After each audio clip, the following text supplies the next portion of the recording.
Pinagpapaliwanag ng LTFRB ang 8 bus company na iligal na nagpatupad ng taas pasahe. Ayon sa PTEX, biyaheng Bicol ang mga nasitang bus na nagtaas pasahe kahit na sinuspinde ni Pangulong Bongbong Marcos ang taas pasahe. Naisumbong na raw sa LTFRB ang mga ito.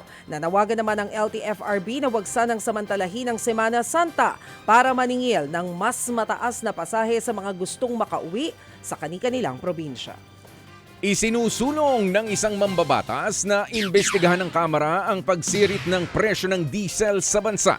Gusto ni House Senior Deputy Minority Leader Leila de Lima na masilip kung bakit Pilipinas ang tila may pinakamalaking dagok sa rehiyon sa gitna ng sigalot sa Middle East. Layon daw ng investigasyon na alamin kung sapat ba ang mga batas para maprotektahan ng mga consumer pati na ang ekonomiya. Susunurin daw ang price vulnerability at posibleng profiteering sa industriya ng langis. Malabong sumipa sa 300 piso ang kada kilo ng karneng baboy ayon yan kay Agriculture Secretary Francisco Chu Laurel Jr. Sa programang ito, sinabi ni Chu Laurel, kinwestiyon niya mismo kung saan ang galing ang pagtataya ng DA na posibleng umabot sa 300 piso ang manok sa worst case scenario.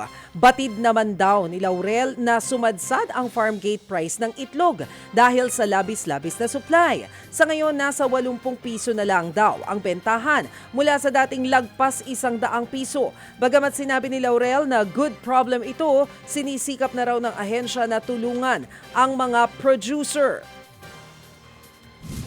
Ang solusyon talaga rito din is storage, dahil in any overproduction situation, you have to be able to process, freeze, and store para nga ma-keep yung value. Marami nag-invest sa manok at marami din nag-invest sa itlog ngayon. So that's medyo healthy yung industry ngayon, and we just have to make sure na they try to hindi sila malugi. Yan po ang tinig ni Agriculture Secretary Francisco Chu Laurel Jr. Handa raw ang DOLE na tumulong sa mga manggagawang apektado ng mataas na presyo ng langis, partikular na sa sektor ng transportasyon. Nasa 1.2 billion pesos raw ang nakalaan para makapagpaabot ang ahensya ng pansamantalang trabaho at iba pang tulong sa mga manggagawa na posibleng mawalan ng hanapbuhay dahil sa mahal na presyo ng petrolyo. Layon daw ng DOLE na makapag-alok ng mas magandang kalidad na trabaho na makatutulong hindi lamang sa tao kundi pati na rin sa komunidad.